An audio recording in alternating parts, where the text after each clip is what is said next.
Nabi Muhammad itu dalam peristiwa Isra Mi'raj, sebelum peristiwa Isra Mi'raj terjadi, dia pergi ke satu tempat namanya Taif. Apa namanya? Sampai di Taif, dilempar pakai batu, pakai kayu, pakai tulang onta, pakai kotoran, berdarah kakinya sampai alas kakinya itu basah. Datang malaikat Jibril alaihissalam, wahai Muhammad sallallahu alaihi wasallam, kalau sampai darah kaki kau itu menetes ke tanah, kuratakan Taif itu semuanya mati mereka. Nabi mengusap tapak kakinya, takut dia darah itu menetes ke tanah, hancurlah Taif. Andai sayalah yang ditawari malaikat begitu, hai Abdul Somad, kalau sampai darah kaki kau menetes, kuratakan semua musuh-musuhmu yang mengejek kau di internet. Langsung saya pijakkan kaki saya itu ke tanah. Nabi Sayyidul Anbiya wal Mursalin, Sayyidul Awwalin wal Akhirin, Sayyidul Thaqalaini an-nasi ajma'in, tapi beliau tidak disambut dengan kemuliaan oleh orang kafir musyrik di kota Taif. Bapak Ibu yang dimuliakan Allah Subhanahu wa taala, hari ini kita berkumpul di bulan yang baik. Ini kita sedang berada di bulan apa pula? Januari. Bulan Rajab. Januari itu nama patung. Namanya patung Januari. Mukanya dua, satu ke muka, satu ke belakang. Itulah mengapa dibuat bulan satu itu bulan Januari, karena mukanya dua. Satu menghadap masa lalu 2023 dan satu menghadap masa depan 2024. Saya sampai sekarang banyak nama bulan itu saya yang tak tahu. Januari jelas. Saya lahir bulan Mei. Ditanya orang, Ustaz bulan apa? Bulan Mei. Mei itu artinya apa? Maybe yes, maybe no. Entah iya, entah tidak. Kusangkau buaya, rupanya kata. Bapak Ibu yang dimuliakan Allah. Tapi bulan-bulan Arab ini maknanya ada. Rajab diambil dari kata tarjib. Tarjib artinya ta'zim, artinya bulan memuliakan Allah dan bulan yang dimuliakan Allah. Inna iddatas syuhuri indallahi 12 syahran fi kitabillah. Allah menciptakan 12 bulan. Minha arba'atun hurum. Ada 4 bulan yang mulia. Zulqa'dah, Zulhijjah, Muharram, dan satu yang terpisah. Itulah dia bulan Rajab. Ibu-ibu yang kemarin ada tinggal puasa 7 hari, diganti di bulan Rajab. Yang mengganti besok hari Ahad. Saya datang hari Kamis, hari Jumat, hari Sabtu, hari Ahad, terakhir hari Senin jangan lupa puasa. Niatnya niat puasa qadha. Saya niat puasa qadha mengganti yang tinggal kemarin ya Allah. Pada hari Senin di bulan Rajab dapat 3. Puasa qadha tunai, dapat niat puasa sunat Rajab, dan dapat pahala puasa Senin. Karena ibu kemarin kan tinggal 7 hari. Bapak Ibu yang dimuliakan Allah Subhanahu wa taala, bulan Rajab juga adalah bulan terjadinya peristiwa besar Isra dan Mi'raj. Inilah yang hari ini kita sedang peringati. Kita tengok dulu apa temanya di baliho. Hadiri dan syiarkanlah kajian spesial Isra Mi'raj, mendalami hikmahnya dalam konteks pendidikan agama. Jadi hari ini kita konsen pendidikan agama. Bapak Ibu yang dimuliakan Allah Subhanahu wa taala, pelajaran yang bisa kita ambil dari Isra Mi'raj terkait dengan pendidikan. Ada 5 pelajaran. Pelajaran yang pertama, kira-kira bisa diingat? Apa pula bisa? Belum kusebutkan lagi. Pelajaran yang pertama, bahwa Nabi kehilangan. Sebelum Isra Mi'raj itu meninggal istrinya namanya Khadijah. Meninggal pamannya namanya Abu Thalib. Meninggal Khadijah yang selama ini menyelimutinya waktu dia kedinginan, menyabarkannya, meninggal pamannya yang membelanya. Tak berani Abu Jahal, Abu Lahab mengganggu, karena dia keponakan Abu Talib. Abu Talib anak Abdul Muttalib, Abdul Muttalib anak Hashim, Hashim anak Abdi Manaf, Abdi Manaf anak Qusay, keturunan Adnan, cucu cicit Ismail, anak kandung Ibrahim alaihi salam. Tapi tempat bergantung itu sekarang patah. Khadijah meninggal, Abu Talib pun meninggal.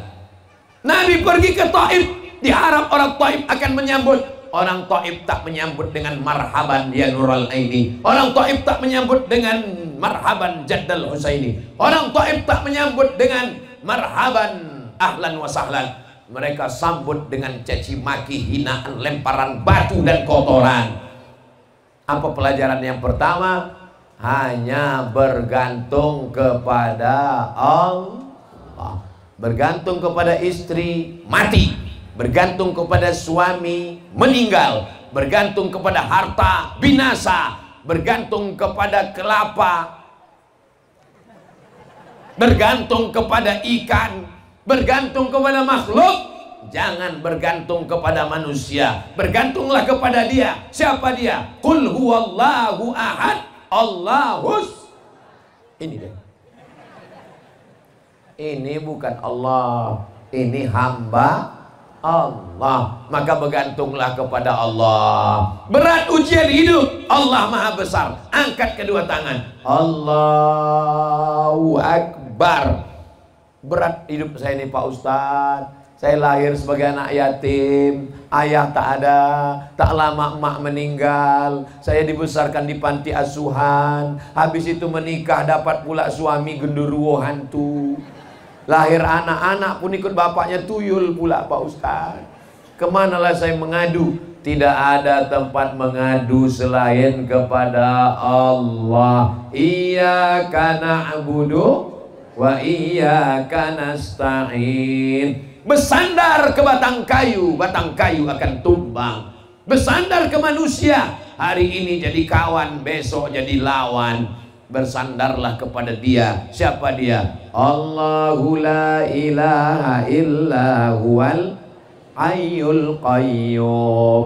Bersandar kepada kawan-kawan akan mengantuk, akan letih, akan lesu, akan loyo. Bersandar kepada Dia. Siapa Dia? La ta'khudhuhu sinatun wala naum. Dia maha kuasa. Lahu ma fis samawati wa ma fil ardh. Tak ada yang bisa menolong kecuali Dia. Man zalladzi yashfa'u indahu illa biiznih. Dia maha tahu apa yang ada dalam hatiku, dalam pikiranku. Ya'lamu ma baina aydihim wa ma khalfahum wa la yuhituna bi syai'in min ilmihi illa bima syaa'. Bagaimana kekuasaannya? Wasi'a kursiyyus samawati wal ardh wa la ya'uluhu hifzuhuma wa huwal aliyyul azim. Itulah mengapa kita disuruh membaca ayat kursi saat takut diganggu hantu, jembalang tanah, setan, nyi blorong, sundil bolong, suster ngesot, mak lampir. Semuanya kita bacakan Allahu la ilaha illa huwal hayyul qayyum. Bergantung kepada Allah. Ini pelajaran yang pertama. Yang kedua, Nabi SAW dibedah dadanya. Datang malaikat Jibril bitistin min zahab, membawa mangkok terbuat dari emas, berisi dengan mamlu'atun bil hikmati wal iman. Mangkok itu isinya hikmah dan iman. Dibedah dada Nabi, dibersihkan pakai air Zam-Zam. Summa ghasalahu bima'i Zam-Zam, dibasuh suci hati. Setelah bersih, barulah diisikan dengan hikmah dan iman. Summa tabaqahu, setelah itu diikat, dijahit balik. Ini pelajaran yang kedua. Setelah berserah kepada Allah, sucikan hati. Kalau Jibril alaihissalam membersihkan hati Nabi, tapi hati kita ini kita berusaha membersihkannya. Makanya selesai berwudu kita minta, Allahumma ja'alni minat tawabin, jadikan aku orang yang bertaubat. Waj'alni minal mutatahhirin, jadikan aku orang yang mensucikan hati. Waj'alni min ibadikas. Penyakit hati yang paling mengerikan adalah penyakit hasad, dengki, busuk hati. Jadi ketika Isra Mi'raj, dibersihkan dulu hati. Maka penyakit hati ini banyak. Dendam kesumat, hasad, dengki, busuk hati, syirik, munafik. Maka kita minta doa yang diajarkan Allah. Wa min syarri hasidin idza hasad. Cuman bahasa dokter ini kan lembut. Pak dokter, ini orang tak pernah makan daging kambing, tak pernah makan kepiting, tak pernah makan sup ayam, tak pernah. Kenapa kolesterolnya naik? Kenapa darah tingginya naik? Kenapa asam uratnya naik? Ustadz Somad, ini bukan salah makanan. Jadi salah apa Pak dokter? Ini faktor psikologis. Dokter itu bahasanya lembut, psikologis. Kalau bahasa Ustadz, busuk hati. Busuk hati. Saudara yang dimuliakan Allah. Ada makan daging kambing? Enggak ada. Makan sop kambing? Enggak ada. Makan gulai kambing? Enggak ada. Makan daging kambing? Enggak ada. Jangan kambing hitamkan kambing, karena kambing sudah hitam. Itu kambing bukan salah kami, tapi salah apa? Salah kawan yang menunjukkan hartanya. Maka ibu bapak hati-hati, jangan tunjukkan harta flexing. Sekarang banyak orang flexing namanya, nunjukkan mobilnya mahal, rumahnya mahal, tasnya mahal, branded. Dia tak tahu setan tak terlalu bahaya, petugas pajak ini yang luar biasa. Langsung dia datang, pajak Anda segera. Bapak ibu yang dimuliakan Allah Subhanahu wa ta'ala. Yang ketiga, jangan sendirian. Karena Nabi berjalan itu bertiga. Yang pertama Nabi Muhammad Sallallahu Alaihi Wasallam. Yang kedua adalah Burak. Yang ketiga adalah Jibril. Jangan sendirian. Saya kalau disuruh sendirian ke Kampung Baru, nyasar ke Singapura. Tak masuk pula tuh, diusir balik. Kenapa saya bisa tahu concong? Tahu saya karena ada penunjuk jalan, dibawa oleh Ustadz Junaidi, ditunjukkannya jalan, dibawa oleh Pak Wahid. Akhirnya kami pun sampai beserta rombongan yang tak dapat saya sebutkan satu persatu. Mudah-mudahan rombongan ini sehat walafiat semuanya sampai tanggal 14 Februari, sampai hari kiamat, sampai mati husnul khotimah insyaallah. Amin. Apa maknanya? Jangan sendirian, mesti berjamaah. Pertama, hanya bersandar kepada Allah. Yang kedua, bersihkan hati sebelum Isra Mi'raj. Yang ketiga, jangan berjalan sendirian, karena kita tak selamat kalau sendirian. Yang keempat, Nabi pun sampai di Masjidil Aqsa. Maka ajarkan anak-anak kita tentang Masjidil Aqsa. Saya dari sejak hari Kamis, hari Jumat, sorban saya itu Palestina. Tulisannya Save Palestine, Save Palestine, bendera Palestina. Supaya apa? Supaya jamaah ingat Palestina. Bapak Ibu yang dimuliakan Allah Subhanahu wa ta'ala. Maka pelajaran yang keempat adalah bahwa Nabi Sallallahu Alaihi Wasallam itu mengingatkan perjalanannya. Subhanalladzi asra bi'abdihi lailan minal masjidil haram ilal masjidil aqsa. Sejak 1946, sekarang 2024, dijajah oleh Israel. Kita tak bisa menolong. Kami sudah penggalangan dana di Masjid Agung An-Nur Pekanbaru, terkumpul duit, dikirim oleh Basnas Riau sejumlah 11 miliar dari Riau. Allahu Akbar. Bapak Ibu yang dimuliakan Allah. Yang terakhir, yang kelima, bahwa ketika Isra Mi'raj itu adalah Nabi Muhammad Sallallahu Alaihi Wasallam mengambil sholat. Kalau puasa cukup turun ayat, ya ayyuhalladzina amanu kutiba alaikumus shiyam. Haji cukup turun ayat, wa atimmul hajja wal umrata lillah.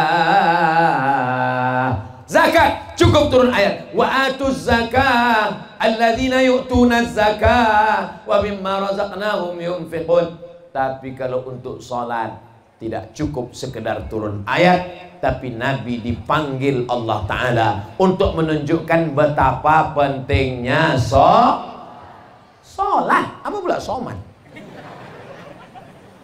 Ibu silakan guru biologi, silakan guru fisika, silakan guru kimia, silakan guru matematika, silakan guru bahasa Inggris, tapi tetap pesankan anak untuk sholat.